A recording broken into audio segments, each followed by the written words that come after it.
안녕하세요. 아직도 생각만 하면 소름 끼치고 인간으로서 어떻게 이런 일을 저지를 수 있을까 하는 마음에 사연을 적게 되었습니다. 저는 어릴 때부터 동생들의 엄마 역할을 하면서 살았어요. 아마도 어릴 때 엄마를 여의신 분들은 다 아실 거예요. 엄마의 빈자리가 얼마나 큰지요. 그런데 그 상황에서 동생들까지 밑으로 줄줄이 달려 있으니까 너무 힘들더라고요. 언니, 엄마는 왜 집에 안 오는 거야? 엄마 어떻게 됐어? 하면서 아무것도 모르는 동생들은 저에게 엄마의 행방을 물었습니다. 엄마는 유방암으로 투병을 하시다가 돌아가셨거든요. 엄마는 자식들한테 패기치고 싶지 않다고 하면서 말기 때까지 계속해서 아픈데도 병을 숨기셨어요. 첫째인 제가 뒤늦게 그 사실을 알았고 찬찬히 엄마의 죽음을 준비했죠. 지금부터 준비를 안 하면 엄마가 없어졌을 때 제가 혼자서 동생을 키워내지 못할 것 같아서요. 아마도 엄마의 죽음을 준비하면서부터 감성적이었던 제가 처절하게 이성적으로 변했고 현실에 집중하기 위해서 노력을 했었던 것 같아요. 그래서 엄마가 돌아가신 이후로 저는 눈물을 안 흘렸지만 그냥 평범한 날 갑자기 눈에서 눈물이 쏟아지는 경우가 많았죠. 나 진짜 왜 이러지 하면서 손도 막 떨고 그랬습니다. 하지만 동생들이 있기에 제가 언제까지나 어리광을 부리거나 눈물로 현실을 도피할 수 없었어요. 그래서 공장에 나가서 일을 하기 시작했고 제 친구들은 저와 달리 자기가 하고 싶은 길을 찾아서 묵묵하게 걸어가는데 저는 그러지 못했습니다. 동생들에게 엄마 노릇을 하느라 매일 공장 3교대로 몸이 지쳤고 몸이 지치다 보니까 마음도 지치기 시작하더라고요. 어두운 10대 시절을 지나서 동생들을 다 키우고 출가시킨 저는 그제서야 자신을 돌보기 시작했어요. 문득 제 과거를 돌이켜봤을 때 저는 너무나 한심스러운 사람이었고 무엇 하나 이루어놓은 것 없는 그저 나이만 든 바보였더라고요. 나는 진짜 왜 이럴까? 왜 이렇게 내가 살아야 하는 걸까? 하면서 하루에 수십 번도 더 후회가 밀려왔습니다. 정말로 외로움에 사무쳐서 죽을 것만 같았어요. 어떻게든 버텨보자 했지만 사실 그건 쉽지 않았습니다. 결국 우울증이 오게 되었고 집에만 누워 있었어요. 그걸 알게 된 동생들은 언니, 지금 이러한 상태 우리 때문에 된 건데 우리가 책임질게. 언니는 걱정하지 마. 우리한테 의지해. 하면서 다 큰 동생들이 십시일반 돈을 모아서 저에게 용돈을 주기 시작했습니다. 저는 동생들이 그런 마음씨가 너무너무 이뻐 보였고 또 좋았어요. 참 이런 애들을 내가 키우려고 이 고생을 했구나 하면서 다시 일어나기 시작했습니다. 어두컴컴하고 마치 기계의 부속품이 된 것 같은 기분을 느끼고 나니 그 공장으로는 두 번 다시 들어가기 싫더군요. 그래서 이를 꽉 깨물고 공장에 들어가지 않고 서울의 한 식당가에서 일하기 시작했습니다. 상대적으로 나이가 어린데 나이가 지긋하신 어르신들이 많이 모여있는 식당에서 일하니까 사람들이 저를 이뻐해주기 시작했어요.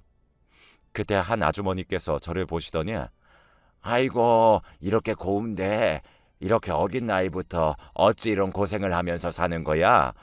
많이 힘들면 우리 가게에서 일해봐. 우리 가게 진짜 일하기 편해. 딱 보니까 아가씨 하는 행동들이 너무나 이쁘고 사랑스러워서 내가 뭐 이것저것 챙겨주고 싶을 정도네. 응? 하면서 저에게 일자리를 제안하는 거였어요. 솔직히 식당 일하면서 국밥 옮기고 설거지하느라 손목이 부러질 듯이 아파서 당장이라도 집에 가고 싶은 심정이었거든요. 그래서 저는 그분께 정말로 진심으로 일자리 제안하시는 거예요? 그러면 제가 거기서 일해도 될까요? 하면서 조심스럽게 물어보았습니다. 어머, 장난으로 하는 말 아니야. 아, 진짜로 내 딸 같고 너무나 열심히 일하는 게 기특하기도 해서 그래서 우리 가게에서 일했으면 좋겠다 싶어서 말한 건데 여기 내 번호 있지? 이걸로 연락하고 저 사거리 길 건너서 있는 노란색 간판이 우리 가게야. 오늘 퇴근하고 들려. 어떤 일을 하는지 설명해 줄게. 라고 말을 하더라고요. 저는 감사하다고 고개를 숙인 뒤에 퇴근하는 시간만 목 빠지게 기다렸다가 그 노란색 간판 가게로 들어갔습니다. 그곳은 아이들 아주 어린 아이들의 이유식을 만들어서 유통하는 가게였어요. 원래는 동네 사람들, 애 엄마들이나 밥을 삼키지 못하는 나이 많은 노인네들을 상대로 음식을 만들었는데 이게 입소문을 타고 청결하고 재료도 좋은 걸 쓴다는 이야기가 들리자 인기가 엄청 많아진 거죠. 우리가 이런 일을 해요. 아무래도 그 가게에서 국밥 들고 설거지하는 것보다 여기서 청결 감독하고 또 재료들을 배합하고 기계에 넣으면 뭐 힘든 일은 없으니까 그래서 부른 거야. 하면서 말을 하는 겁니다. 저는 여기가 딱 내가 일할 자리다 라고 생각해서 바로 알겠습니다 하고 그곳으로 옮기기로 했어요. 예전 가게 사장님께 사정을 말씀드리고 조금 몸을 덜 움직이는 곳에서 일해야 할 것 같다고 했어요. 알겠다고 흔쾌히 허락을 해주셨고 그 이후 그 가게로 들어가게 된 거죠. 거기서 운명의 짝꿍을 만나게 된 겁니다.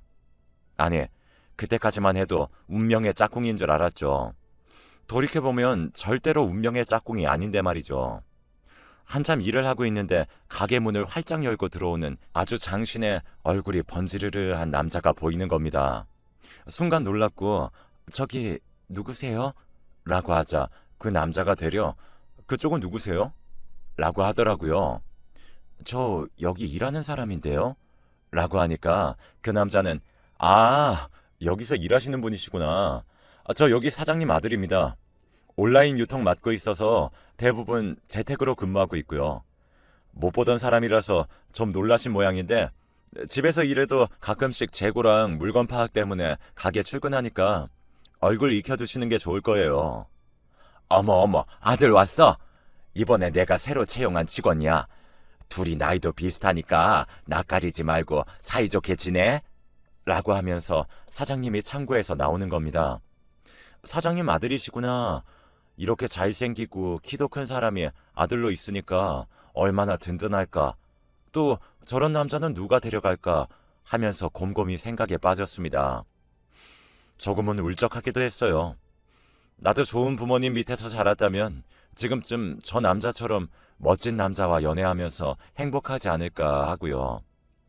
그런데 이상하게 그 남자가 일주일에 한 번 온다고 했는데 계속 출근을 하는 겁니다. 온라인 유통 담당하셔서 대부분 재택근무 하신다고 하시지 않으셨어요? 제가 잘못 들은 걸까요? 라고 하자 얼굴이 빨개지면서 그냥 나와서 일하고 싶었다고 하며 얼버무리더라고요. 왜 저러지 하면서 어버버한 그 남자에게 어떻게 할지를 몰랐습니다.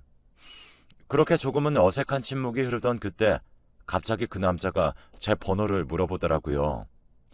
일 끝나고 할 거 없으시면 맥주 한 잔 먹자고 물어봤어요.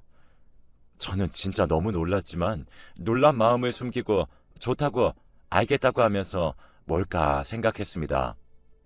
그렇게 그 남자와 저는 퇴근을 하고 따로 만나기 시작했고 어느 순간 저희는 연애를 하고 있더라고요. 저는 평생 공장에서 일하면서 동생들을 키우느라 아무것도 못했는데 갑자기 남자친구가 생기고 주말에 더 이상 혼자 안 있어도 되니까 행복한 감정들이 생기는 겁니다. 나도 남처럼 결혼하고 싶다. 시어머님도 너무나 좋으신 분 같고 이런 분 밑에서 일하면 진짜 행복할 것 같아. 평생 가족이 되고 싶어. 그러니까 남자친구는 말하더라고요.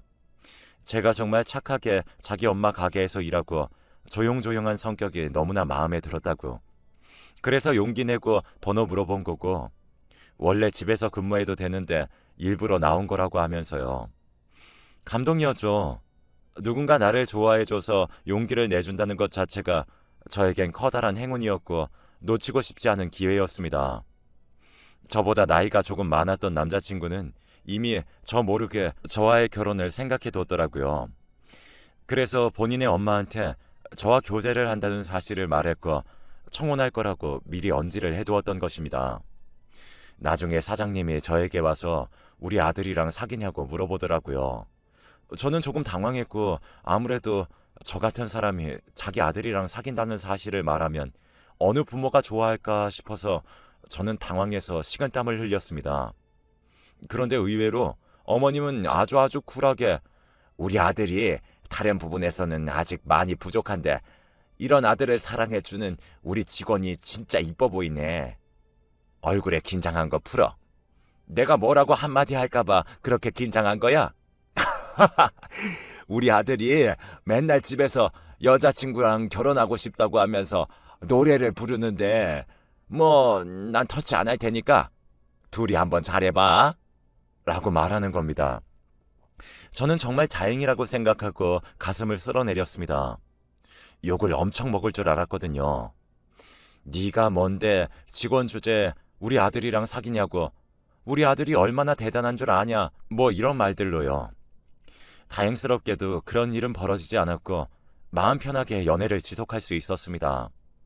그러다가 남친이 저에게 청혼을 했고 제가 그 청혼을 받으면서 저는 그 집의 며느리가 되었어요. 어머님이 워낙에 장사로 돈을 꽤나 많이 벌어놓으셔서 좋은 집에 살고 계셨고 이에 비해 저와 남편은 아직 준비된 게 없어서 조금은 눈치가 보이지만 시댁살이를 했습니다.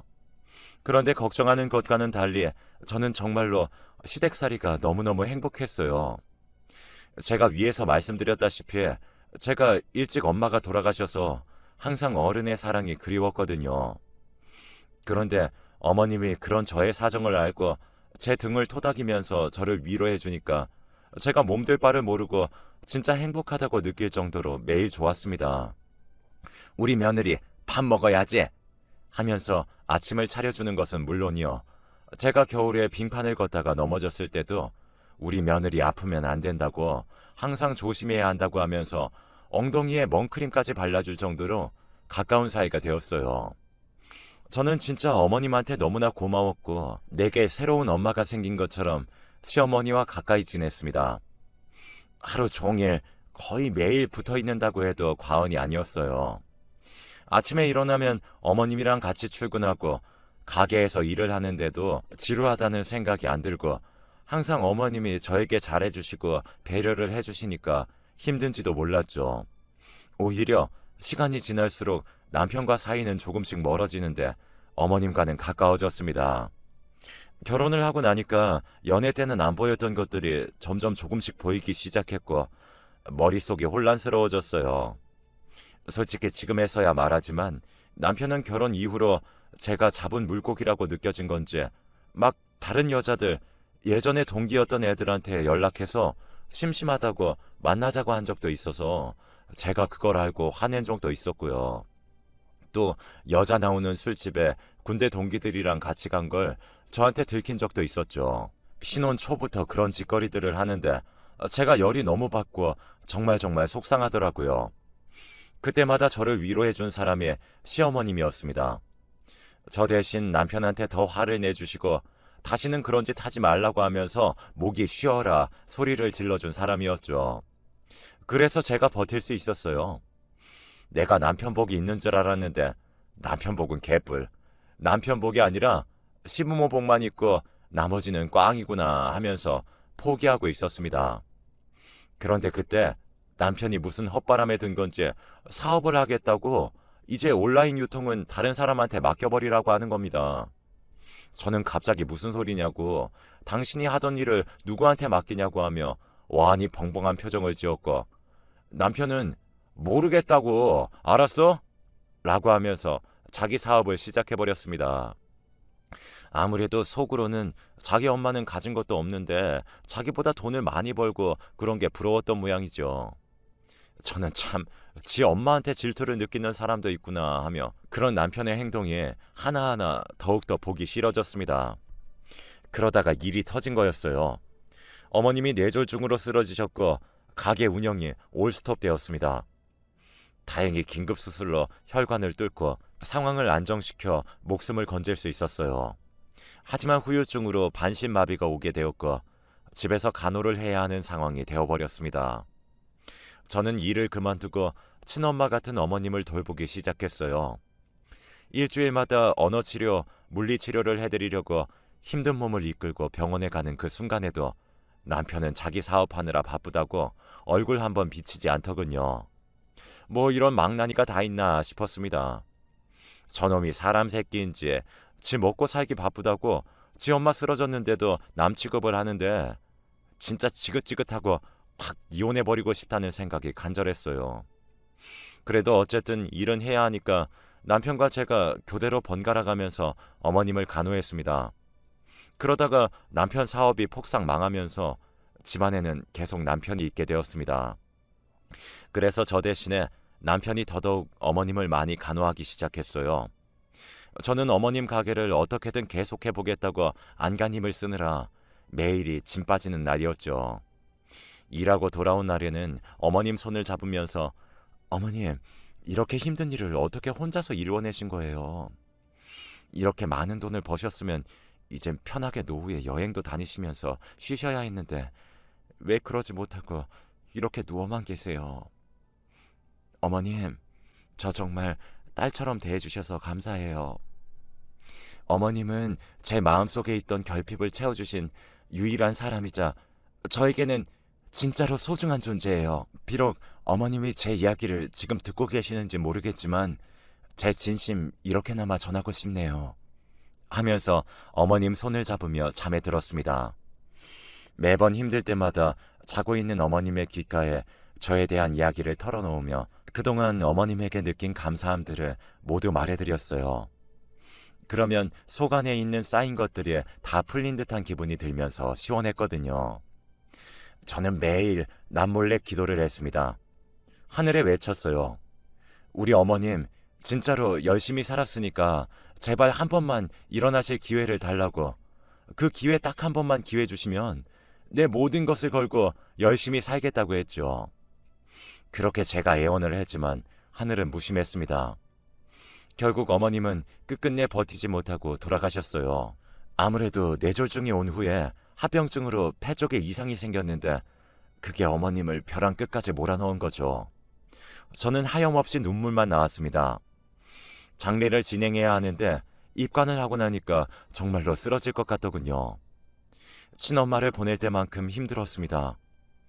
어머님 발인 전에 어머님이 좋아하신 이부자리 이런 것들을 같이 선산에 묻어야겠어서 어머님 집으로 갔습니다. 어머님이 그렇게 좋아하시던 온돌 침대를 보니까 또 하염없이 눈물이 나더군요. 죄송하고 또 미안했습니다. 어머님 하면서 그 온돌 침대에 누워서 차갑게 식어버린 온돌을 통해서 어머님의 품을 느끼고 있었는데 침대의 작은 틈에서 종이들이 보이는 겁니다. 이게 뭐지 하고 열어보았는데 언어장애로 제대로 말을 못하는 어머님이 삐뚤빼뚤 종이에 힘겹게 써내려간 글들이었습니다. 저는 뭐야 하면서 당황했습니다. 어머님이 사실 말하는 부분인 전두엽이 손상되어서 발음하는 게 안 되었지만 종이에 자기 의견을 쓸 수 있을 정도는 되셨거든요. 그 원수와도 같은 놈, 그런 메모들을 보게 된 저는 손을 부들부들 떨 수밖에 없었습니다. 그 종이 안에는 제가 없었을 때, 제가 가게에 일을 나갔을 때 남편이 어머님을 돌보면서 횡포를 부린 내용들이 싹 다 적혀 있었어요. 너무나 놀랍고 이게 말이 되는 건가 하는 마음에 손이 부들부들 떨렸습니다. 말할 수 없는 분노가 치밀어 올랐어요. 며느라가 내 아들이 악마였단다. 악마였어. 내가 호랑이 새끼를 키운 거야. 내가 내 발등을 내가 찍은 법이지. 라고 하면서 그간 당한 것들을 종이에 적어두신 겁니다. 남편은 사업이 망한 이후로 자금난에 심하게 시달렸고 그때 어머님이 쓰러지자 어머님의 재산을 노린 겁니다. 맨날 어머님이 누워있을 때 엄마 빨리 안 죽고 뭐하냐고 지겨워 죽겠다며 하루빨리 사망하시라고 하면서 저주를 퍼부었고 심지어는 안 보이는 곳을 퍽 때리기도 하면서 사람에게 엄청나게 스트레스를 준 겁니다. 저는 이럴 수는 없다고, 아니 어떻게 자기 엄마한테 이런 식으로 대할 수 있냐는 생각에 부들부들 손을 떨었습니다. 너무나도 화가 났어요. 어머님은 자신의 재산이 아들한테 가면 이거 큰일 날 게 뻔하니까 자기 앞으로 되어 있는 가게는 지금 매니저를 맡고 있는 며느리한테 넘기고 아들한테는 절대로 한 푼도 주지 않겠다는 것을 쓴 그 종이를 제 서랍 안에 숨겨두었다고 써놓으신 겁니다. 정말 다행인 게 어머님이 쓰러지셨을 때 제가 어머님 거동이라도 하게 만들겠다고 하면서 물리치료를 엄청 신경 써서 해드리고 글씨도 연습했거든요. 그래서 어머님이 돌아가시기 전에 이런 사실을 모두 폭로하실 수 있으셨던 것입니다. 저는 눈물을 뚝뚝 흘리면서 정말 어머님의 그 한 제가 풀어드리겠다고 스스로 약속했어요. 그리고 바로 제가 아는 변호사한테 찾아가서 이 유언을 넘겼고 법적으로 증거가 된다고 하면서 어머님의 그 유언처럼 재산 상속 준비를 했고 세무사와 상담해서 정리를 다 끝낸 후에 장례식장에 같이 가서 남편에게 이 모든 것들을 말하기로 했습니다. 제가 재산 정리와 대충 상황 정리를 해서 상주를 서고 있는 남편에게 가서 말했습니다. 당신, 나 안 볼 때 어머님 학대하고 손 올렸다며. 어머님이 돌아가시기 전에 이 모든 걸 전부 내게 남기고 가셨어. 당신 잘못 걸렸어. 인생 그렇게 살면 좋아? 남들한테는 세상 천사인 척하면서 자기 엄마한테 어떻게든 돈 뜯어내려고 하고. 당신이 악마가 아니면 도대체 누가 악마야? 나는 도저히 모르겠다. 어머님이 당신한테 재산 한 푼도 안 주신대. 당신은 그저 무능하고 엄마 등에서 피나 빨아먹는 기생충인 거야. 알겠어? 그렇게 알라고 내가 지금 변호사랑 세무사 대동해서 상황 설명하려고 온 거야. 라고 말하는 순간 남편의 눈이 뒤집혔어요. 거기 있던 상을 뒤엎고 난리가 났죠. 미친놈인 줄 알았습니다. 경찰을 불렀고 경찰이 남편을 끌고 갔어요. 난동 피우지 말라고 경찰한테 이 사람 지 엄마를 폭행까지 했다고 지 엄마 폭행한 천륜을 저지른 놈이라고 하면서 만행을 폭로했습니다. 남편은 끝까지 발악하며 아주 추악한 모습을 보이더라고요. 사람이라면 어떻게 이런 짓을 할 수 있을까 싶었고 변호사와 세무사도 혀를 끌끌 찼네요. 결국 어머님의 재산은 어머님이 적으신 대로 기부단체에 기부되었고 가게는 제가 맡아서 운영을 하게 되었습니다. 남편에게 떨어진 돈은 5천이 전부였어요. 직계자식이라서요. 변호사가 직계자식에게는 적어도 5천 정도는 줘야지 나중에 탈이 없다고 하는 바람에 돈을 주긴 했지만 그래도 남편 그것에 만족하지 못하고 괴물처럼 포효했습니다. 자기 엄마 죽으면 자기 엄마 재산 그거 가지고 다시 사업을 해서 재개하려고 했는데 그게 망하니까 얼마나 빡쳤겠어요. 저는 어머님 장례를 치르자마자 바로 남편에게 이혼 소송을 냈습니다. 남편은 그간 저 몰래 여자 동창들이랑 연락하고 따로 만났던 것 그것까지 다 해서 재산 분할도 걸어버렸죠. 그래서 다행히 제가 승소해서 이혼을 할 수 있게 되었습니다. 연애 때는 그렇게 하늘의 별도 달도 다 따다줄 것처럼 행동하던 사람이 어떻게 결혼을 하자마자 저를 어항속 물고기 취급을 하면서 악마처럼 구는지 정말 인간은 알다가도 모르는 것 같습니다. 저는 어머님이 돌아가신 이후로 한동안 마음이 너무 힘들어서 정말 살기가 싫었지만 그래도 동생들의 위로와 또 그동안 겪은 경험들로 인해서 마음이 단단해진 터라 다시 훌훌 털고 일어났어요. 남들은 참 시모 때문에 힘들어 죽겠다고 말하는데 저는 오히려 어머님 때문에 지금까지 살아온 것 같네요. 어머님이 없었다면 저는 아마도 남편과 3개월도 못 견디고 바로 이혼했겠죠. 비록 지금에서는 이혼하긴 했지만요. 어머님과 작은 일상을 함께하는 게 저의 가장 큰 기쁨이었는데 참 아쉽습니다. 그럼에도 불구하고 하늘나라에 가서 어머님이 부디 잘 사시길 매일 기도를 하려고 해요. 아마 거기서 저희 엄마도 만나셨겠죠? 제가 제일 사랑하는 두 분이 만나서 저에 대한 이야기를 나눌 생각을 하니까 가슴 한켠이 아련하면서 뜨거워집니다. 삶은 만남과 이별의 연속이라고 하는데 역시 제 인생도 예외는 아니네요. 늘 헤어짐은 아프고 힘들지만 그래도 다시 새로운 사람과 만난다고 하는 걸 피하려고 하지 않으려고 합니다. 그럼 지금까지 제 이야기 들어주셔서 감사합니다. 별거 없는 이야기이지만 꼭 임금님 귀는 당나귀 귀다 하는 심정으로 여러분들께 들려드리고 싶었어요. 제가 자연사 할 때까지 이 세상에서 열심히 살다가 하늘에 있는 어머님 그리고 엄마를 만날 때 나 열심히 살았다고 정말 피똥싸게 살았다고 말을 하려고요. 오늘 조금은 우울한 날이었지만 이렇게 글을 쓰니까 조금은 마음이 편해지네요. 여기까지 제 사연을 들어주셔서